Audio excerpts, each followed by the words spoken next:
Hello, we're back, and just in time for some pumpkin-spiced prediction for the November Basho. Stop throw! Hagaki Oy! Throw the salt, get in the ring. Welcome to the Dohyo.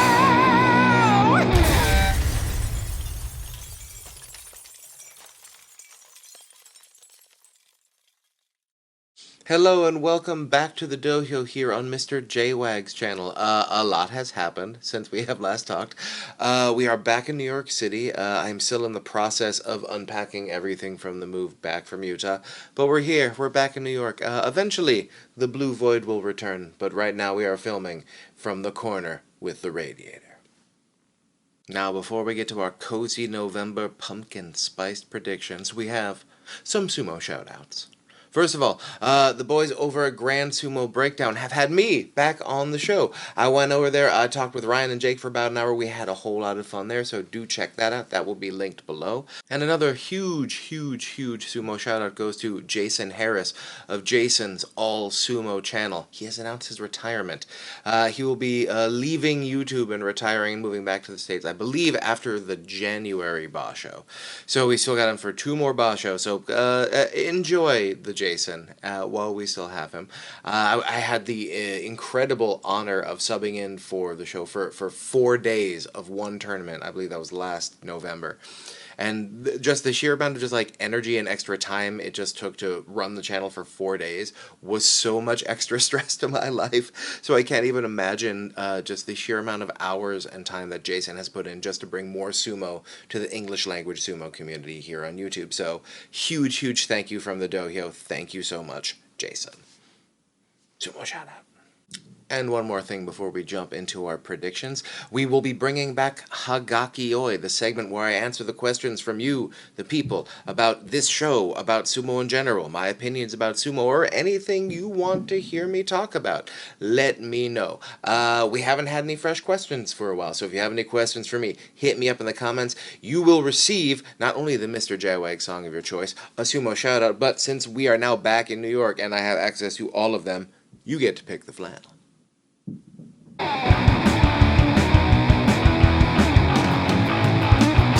Now this November is going to be a little different than we've been seeing recently. First of all, it's only going to be a 40-man Banzake because Hakuho will not be on the Banzake and Asanoyama is suspended, so we are only going to have, instead of 42, 40 men on the Banzake. Here's an amazing and fun change from last November. We are actually going to be in Fukuoka. And I believe reasonably full, if not completely full, which tells me that the COVID situation over there is getting better, which is awesome. We're going to talk a little more about that later. Now, my overall sort of like uber prediction for the entire tournament coming up is that there's not going to be a huge amount of variance spikes. And by that, it's not that I don't think the tournament's going to be exciting. I just don't think we're going to have a lot of people on either end of the win spectrum. That leads me to my first bold prediction. 40% or more of the Banzake, so that's 16 wrestlers or more, are going to finish with 7 or 8 wins.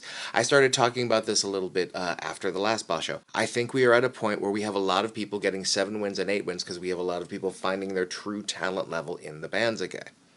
There are a few exceptions, which I'm going to talk about, but I think the majority of the Banzake is going to be between 6 and 9 wins, and like I said, over 40% will be at 7 or 8.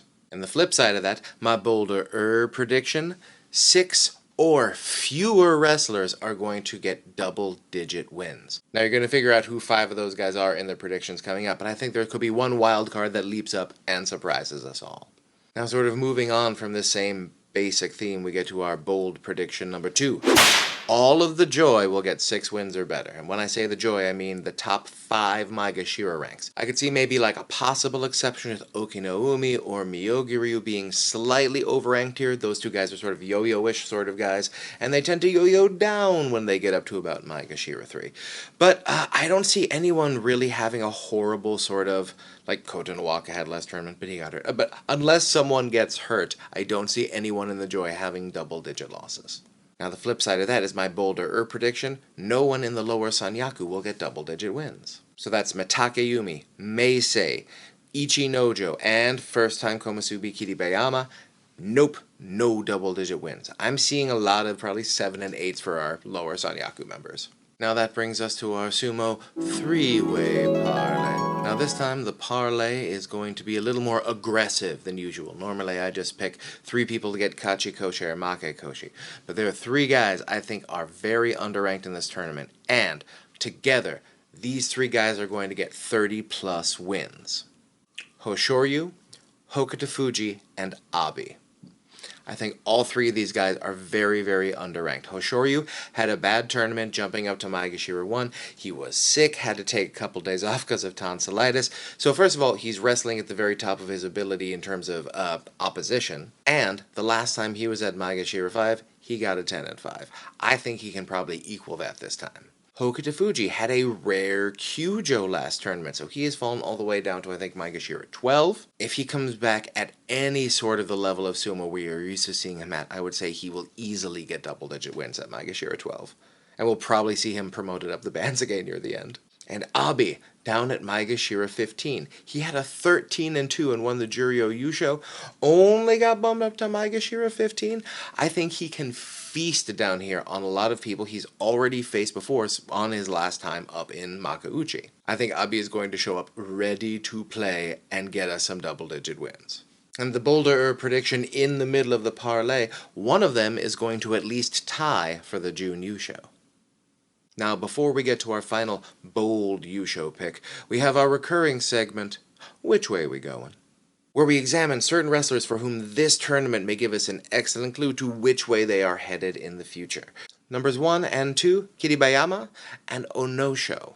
Now, Kiribayama, it's his first time up at Komasubi. I don't think he's going to get Kachikoshi, but like I said before, I don't think he's going to do too bad. So I'm expecting 7 or 6 wins. Now, Onosho, of course, a former Komasubi, but since his injury, maegashira 2 has been his kryptonite. He has never gotten Kachikoshi since he's returned from the injury, maegashira 2 or above. So, I think we're going to learn a lot this tournament on whether or not Kiribayama is going to be able to stay at that 9-win level up in the Joy Lower Sanyaku. And we'll figure out if Onosho has finally gotten his legs under him and has figured out how not to get pitched forward 3 or 4 times per tournament. Onosho is going to be in the meat grinder right from the very beginning, facing the best wrestlers. So the question will be, can he avoid one of those really long first week losing streaks that sometimes really, really kill his confidence and lead him to like a 2 and 12 or 2 and 13? We have an injury-based which way we go on for Kota Nowaka.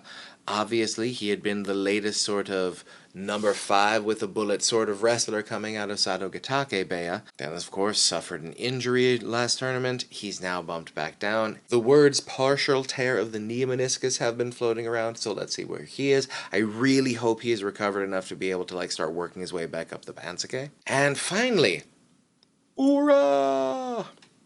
Now, we all know I have giant love for Ura, and I predicted him to get Kachikoshi last tournament. He only got up to 7.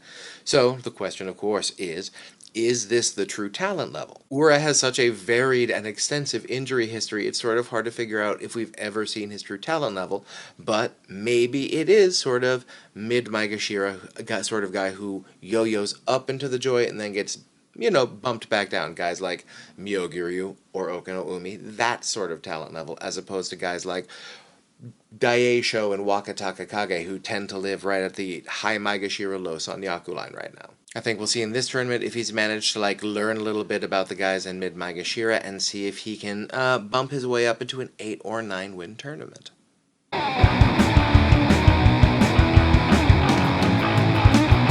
Alright, so my very last bold predictions for the November Basho.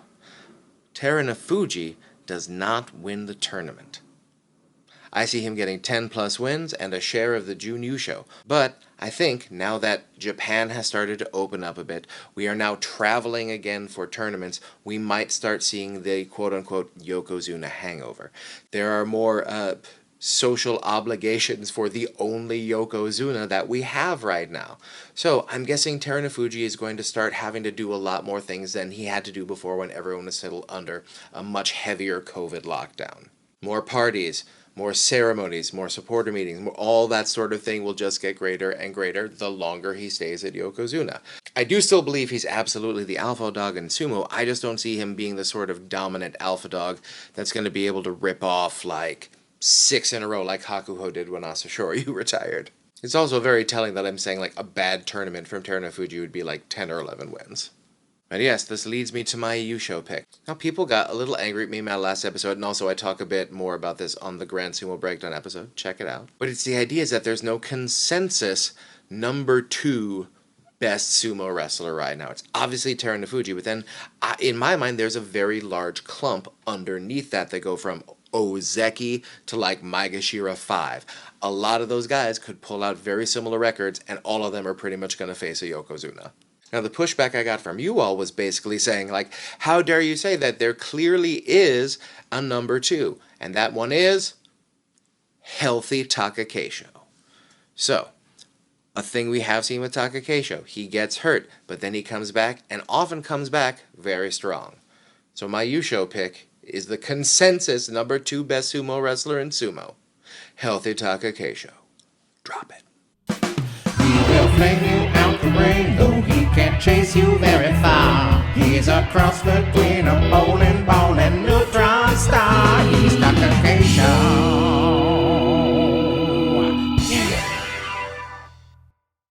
Now we'll see if Healthy Takakeisho is going to show up. Takakeisho tends to do well in the November tournament. I really hope he's gotten over his neck thing and can hopefully push toward maybe his own Yokozuna run. Healthy Takakeisho is one of the few people who can beat Terunofuji on day 15. Thanks again for joining us here on the Dohyo. Remember, hit us up in the comments with your questions for Hagaki Oy. We are going to start doing things a little differently on the channel. I'll be releasing a channel update in a little bit that will be explaining things a little more depth, but just look for episodes of differing lengths and things like that, and fewer episodes that are like 30 minutes and stretched over 2 parts. We're going to look for a few more concise thoughts from Mr. J-Wags, and I think we'll all enjoy that. But of course, more Shadow of Hakuho is coming up. The Year in Review episode's coming up, which is going to be a lot of fun, so please keep on coming back. Hello to all the new subscribers. We are so happy you're here. If you're not subscribed, hit the subscribe, hit the like. You're here. You know what that is. But everyone, stay strong, stay safe, stay healthy, and I will see you next time on the Dohyo.